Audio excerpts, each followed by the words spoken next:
tadi kan ada perusahaan yang interviewnya itu ngajak istrinya. Ini saya nih kepikiran tentang hadis Nabi.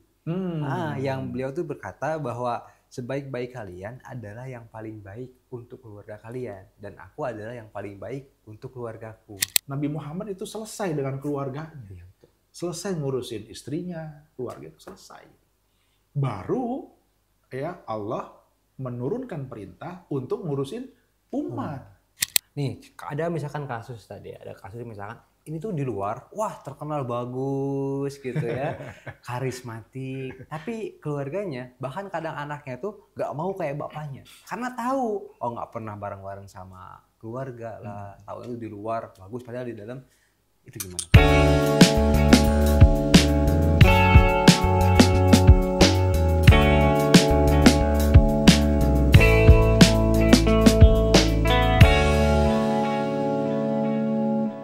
Oke, alhamdulillah kita ketemu lagi, Ustaz. Alhamdulillah. Ini kita akan sama-sama bahas tentang kepemimpinan, leadership, dan semua yang berkaitan dengan itu. Insya Allah. Salah ya?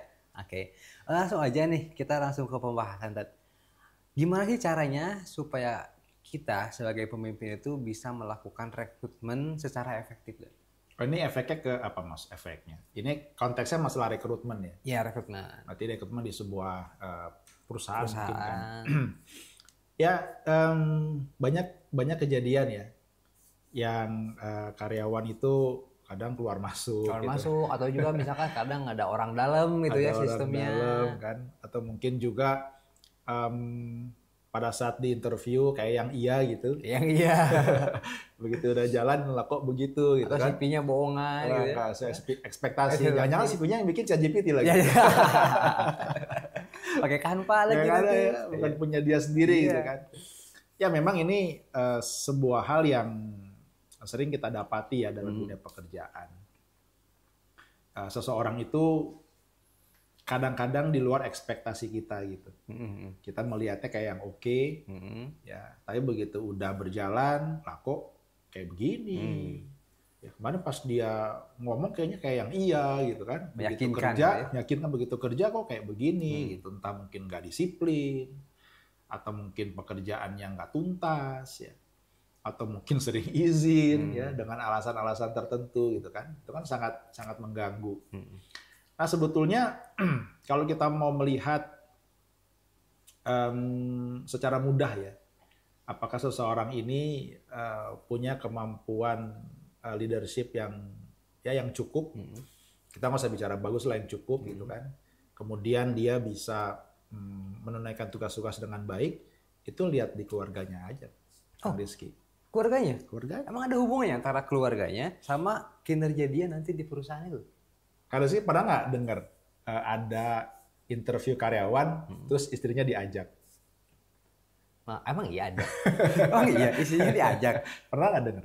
Atau pernah nggak? Enggak sih. Enggak ya? Enggak, saya nggak pernah. Saya pernah dengar sih. Saya juga belum pernah lihat ya, tapi pernah dengar. Berarti ada berarti ya? Pernah diceritain lah gitu. Ah. Jadi ini sebuah perusahaan, dia menginterview karyawannya laki-laki, kemudian diminta untuk mengajak istrinya. Oh, istrinya dibawa? Dibawa gitu. Untuk di interview juga. Interview juga? Meskipun istrinya nih nggak kerja? Nggak kerja, yang mau kerja suaminya. Suaminya. Tapi diminta oleh si perusahaan itu untuk diajak istrinya di interview juga gitu. Intinya perusahaan tersebut ingin melihat bagaimana hubungan antara dia dengan istrinya, bagaimana hubungan dalam keluarganya, bagaimana istrinya menceritakan tentang suaminya di rumah.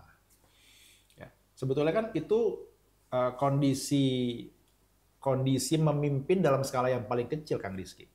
Keluarga kan? Iya. Gimana dia memimpin istrinya, anak-anaknya gitu. Itu kan skala yang paling kecil. Kalau dia berhasil di situ, sukses di situ, insya Allah dia punya kesempatan untuk bisa sukses di tempat yang lebih besar lagi. Mungkin nggak anak tangga kita langsung naikin lompat 5 gitu. Ya kecuali jago parkur ya. Karena kan nggak mungkin. Yang ada kepleset jatuh malah fatal akhirnya kan. Nah kira-kira begitulah. Ya ternyata keluarga ini juga punya punya efek yang baik. Dan punya efek yang itu bisa menjadi rujukan apakah memang seseorang ini punya kemampuan yang baik dalam memimpin dirinya, mengorganize tim, ya, menjalankan tugas-tugas pekerjaan, atau mungkin malah jangan-jangan belum selesai dengan urusan dirinya, ya, atau mungkin dia nggak bisa menjaga atau mengatur istrinya, nggak bisa mengawasi anak-anaknya, lagi mana dia mengawasi yang lebih besar daripada itu. Oke, menarik tadi, menarik. Tadi kan ada perusahaan yang interviewnya itu ngajak istrinya. Ini saya nih kepikiran tentang hadis Nabi. Yang beliau tuh berkata bahwa sebaik-baik kalian adalah yang paling baik untuk keluarga kalian, dan aku adalah yang paling baik untuk keluargaku. Betul. Karena memang dalam Islam juga diajarin ya, bahwasanya yang paling baik itu yang paling baik ke keluarganya, sama istrinya, sama anaknya. Kayak gitu betul ya? Nah, itu kan sebetulnya salah satu tanda gitu. Ya. Allah memberikan tanda lewat Rasulullah, ya, untuk disampaikan kepada kita. Kalau mau ngelihat orang itu baik apa enggak, udah cek aja keluarganya deh. Main ke rumahnya, gitu. Gimana dia memperlakukan istrinya, anak-anaknya, ya. Atau mungkin diajak safar, ya, diajak keluar, diajak jalan-jalan gitu. Nah, gimana tuh di perjalanan dia dengan istrinya, komunikasinya dengan anak-anaknya, itu akan kelihatan. Aslinya itu di situ. Di situ aslinya. Aslinya di situ. Karena kalau cuma sekedar cerita, ya orang bisa cerita apa aja kan. Apalagi kalau di perusahaan kan. Betul, betul. Nah, jadi itu Kang Rizky. Ya, sehingga pada saat seseorang ini memang sudah mampu untuk menjadi pemimpin atas keluarganya, maka insya Allah dia juga mampu untuk mengambil kesempatan untuk dia memimpin yang lebih besar. Dan bukannya itu yang Rasulullah jalankan ya. Kan Nabi Muhammad jadi nabi dan rasul kan umur 40 tahun. Dan selama sampai dengan umur 40 tahun kan beliau hanya beristri Bunda Khadijah kan. Pernah nggak ada cerita yang aneh-aneh tentang tentang Muhammad ya sebelum jadi nabi ya, tentang Muhammad pada saat beliau kan berarti nikah umur 25 tahun. 25 tahun. Ke 40 kan 15 tahun tuh. 15 tahun. 15 tahun kan itu bukan waktu yang pendek, Kang Rizky. Itu panjang loh. Saya aja nikah udah sekarang berarti insya Allah 18 tahun nih. Saya juga udah berapa tahun? Udah mau ya? Udah mau. Itu panjang loh Kang Rizky waktu itu. Itu waktu yang pendek loh. 15 tahun waktu yang panjang. Ya, yang memang pasti akan banyak prahara, banyak masalah dan seterusnya ya. Tapi coba bagaimana Nabi Muhammad itu betul-betul bisa menjaga, bahkan sampai Bunda Khadijah itu tunduk, taat, patuh, menyerahkan semua yang dia miliki itu untuk suaminya Nabi Muhammad. Berarti apa? Berarti kan ada bentuk ketundukan dari istri kepada suaminya. Lah, artinya kan suaminya kan pasti benar banget itu. Kalau sampai istri itu tunduk, patuh, menyerahkan semuanya, bahkan hartanya kan juga dia serahkan. Iya, betul. Ya kan untuk dakwah kan, untuk Rasul berdakwah. Artinya kalau menyerahkan semua kan berarti itu kan seorang sosok gitu loh Kang Rizky. Gak mungkin lah kita mau ngasih kan kalau itu ngapain ngasih ke dia aja nggak bener kok, nggak mungkin lah. Tapi kalau menyerahkan semuanya berarti kan Nabi Muhammad itu selesai dengan keluarganya, selesai ngurusin istrinya, keluarga itu selesai. Baru ya Allah menurunkan perintah untuk ngurusin umat. Baru diturunkan Al-Quran yang itu bebannya berat banget gitu ya Allah. Ya. Al-Quran kan turun buat seluruh umat manusia. Ya, berapa orang ya? Mungkin kalau sekarang dulu sih kan nyampe miliaran ya. Tapi artinya kan itu mesti disampaikan kepada seluruh umat manusia. Itu kan berat banget. Berarti itu contoh Kang Rizky. Nih, ada misalkan kasus tadi, ada kasus misalkan ini tuh di luar, wah terkenal bagus gitu ya, karismatik, tapi keluarganya, bahkan kadang anaknya tuh gak mau kayak bapaknya, karena tahu, oh gak pernah bareng-bareng sama keluarga lah, tahu itu di luar bagus, padahal di dalam itu gimana? Itu pencitraan sih Kang Rizky. Oh, pencitraan. Nah, saya mau ngasih Kang Rizky sebuah tipe leadership yang baru nih Kang Rizky. Oh, yang baru ya? Ini baru dan memang sedang sedang dikembangkan lah. Ya. Tadi ya kaitan dengan ini mungkin relate dengan yang tadi Kang Rizky tanyakan, bahwa di luar dia sukses, ya udah gitu apalagi mungkin dieluk-elukan oleh karyawannya, ya bahkan dianggap dia mampu untuk menaikkan perusahaan yang dia pimpin misalkan gitu kan, tapi di dalam berantakan.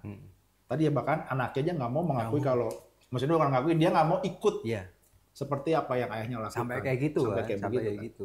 Ada sebuah tipe leadership yang disebut dengan holistic leadership. Wah, ini saya baru dengar nih holistic leadership nih. Apa tuh? Jadi holistic leadership itu adalah seni memimpin yang sifatnya menyeluruh. Bukan cuma kepada salah satu aspek aja. Tadi mungkin pada saat kita bicara bisnis, mungkin kita bisa menggunakan strategic leadership. Oh iya, tipe yang itu ya. Tipe yang kita memimpin dengan strategik untuk membangun sebuah bisnis. Ya, tapi mungkin di bisnisnya berhasil. Apakah nanti buat diri dia sendiri? Buat hubungan sosial dia dengan teman-teman yang lain? Buat keluarganya apakah juga berhasil? Belum tentu. Apakah urusannya dengan Tuhannya juga akan berhasil? Belum tentu. Dia berhasil di karir, ya ternyata mungkin ibadahnya berantakan dan seterusnya.